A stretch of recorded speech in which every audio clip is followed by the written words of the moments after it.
Hey, what's up, everybody? It's Troy. Hey, weak Republican Speaker of the House Kevin McCarthy, who took 15 tries to get that job, is reportedly planning on giving Marjorie Taylor Greene and Paul Gosar committee assignments again. Both were booted off their committees in 2022 when Democrats controlled the House.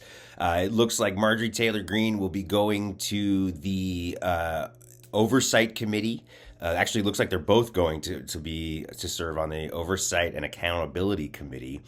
Gosar will then also serve on the Natural Resources Committee, and Marjorie Taylor Greene is going to be serving on the Homeland Security Committee. So Marjorie Taylor Greene going to Oversight and Homeland Security. This is the woman who is a QAnon conspiracy theorist, white supremacist, self-proclaimed Christian nationalist, who has supported QAnon conspiracy theories. She was originally booted off her committees for supporting statements about violence toward Democratic lawmakers. She is a pure fascist, the worst of the worst. She has attacked activists. She has attacked victims of gun violence. Look, I'm an American citizen. I'm a gun owner. I have a concealed carry permit. I carry a gun for protection for myself, and you are using your lobby and the money behind it and the kids to try to take away my Second Amendment rights. You don't have anything to say for yourself? You can't defend your stance? How did you get over 30 appointments with senators? How'd you do that? How did you get major press coverage on this issue? She's stalked victims of gun violence. She most notoriously spoke at AFPAC, the America First Political Action Conference, hosted by Nick Fuentes, neo-Nazi Nick Fuentes, who dined with Donald Trump. Both Gosar and Marjorie Taylor Greene not only attended that event, but they spoke at a Nazi rally. Marjorie Taylor Greene later tried to walk that back, but only when the scandal about Fuentes and Trump came out. She's very definitely a white supremacist. She's also, an election denier. She's called into question the validity of the election. She's called for Biden to be investigated. And now she's going to be serving on the Homeland Security Committee. This woman who said that if she were in charge of January 6th, they would have succeeded. That if she and Bannon were in charge, they would have succeeded in overthrowing the government and they would have been armed. She is now going to be serving on the Homeland Security Committee in the House, which is a step up. It's a good, that is a prestigious committee. She'll be serving on oversight as well, launching. They've already made clear that their only goal with that committee is to just launch endless investigations into Hunter Biden and Joe Biden, and just a complete waste of the taxpayers' time, complete waste of the next 2 years.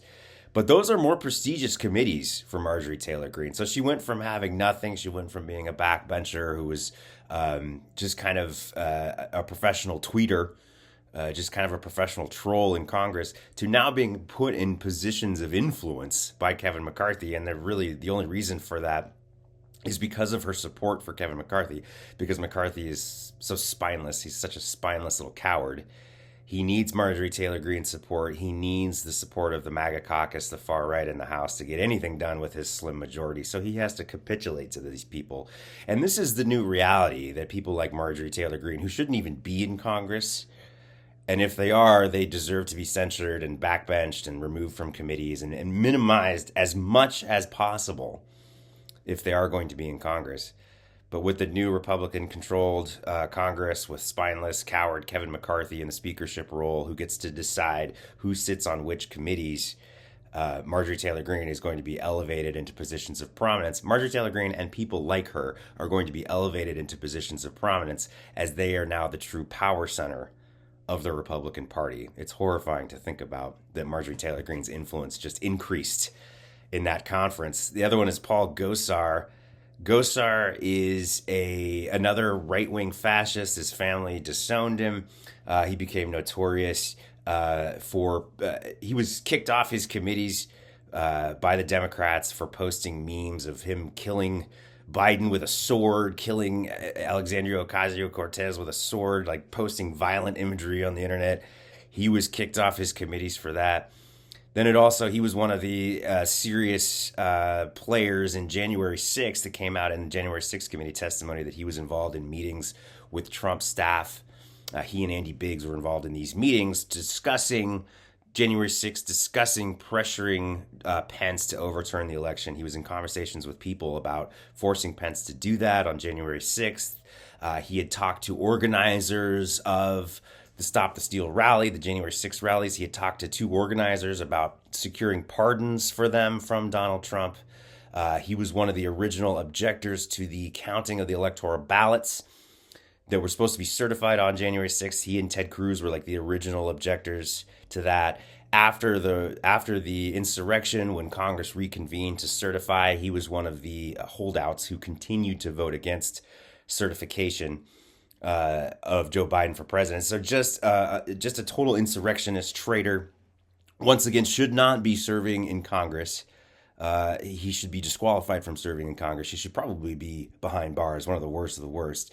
In fact, even his own family has disowned him. Just a far-right fascist. He will also be serving on the House Oversight Committee as well as the House Natural Resources Committee. So Gosar, insurrectionist traitor Paul Gosar, restored to power in the House of Representatives, restored to prominence in the House of Representatives. Both Marjorie Taylor Greene and Gosar being given choice committee assignments by spineless coward Kevin McCarthy. Once again, it's worth noting how the committee structure works in Congress. Committees and subcommittees are where everything happens in Congress. That's where bills get their start. That's where bills are written, first considered, first amended. That's where a lot of debate takes place. That's where a lot of subpoena power comes from in these committees to investigate. All the power in the House of Representatives and the Senate resides at the committee level. So, choice committee assignments are really given to people based on seniority. It is really the power center of how Congress operates. So giving people prestigious committee assignments really increases their power, increases their ability to pass laws, to get bills passed, to get things done in Congress. And in the case of these two, Marjorie Taylor Greene and Paul Gosar, the chance to inflict even more damage on our democracy and on the Constitution than they already do. Marjorie Taylor Greene was never supposed to be in Congress. She was an upstart, no political history before she ran for Congress the first time. She ran as a QAnon supporter. She ran as a QAnon candidate. And initially, the Republican Party, after she won in her rural, almost all-white district in Georgia, after she won, there were many in the Republican Party that believed that she would be one term, that she could be minimized. Many of the establishment Republicans didn't believe she would amount to much. And especially after she was booted off her committees by Nancy Pelosi, it seemed like she was done. But after winning re-election and after the speaker battle and securing her support for Kevin McCarthy and the political gamesmanship that's happened, Marjorie Taylor Greene is now a very, very powerful person in the United States House of Representatives, in Congress, and that's an absolutely horrifying thought. She should not be in this position of power. She should not have influence over legislation. She should not have influence over subpoenas, over investigations. She is a dangerous lunatic. She's a racist, a Christian nationalist, white supremacist, and an insurrectionist traitor, along with Paul Gosar. And they will now both be returned to prominence in the House of Representatives because Kevin McCarthy and the Republicans have no spine and no agenda other than appealing to their far-right fascist base. For MeidasTouch, this is Troy. Remember, smash that subscribe button to keep supporting independent media. At MeidasTouch, we are unapologetically pro-democracy, and we demand justice and accountability. That's why we're spreading our message to Convict 45. That's right, gear up right now with your Convict 45 tees and pins at store.meidastouch.com. That's store.meidastouch.com.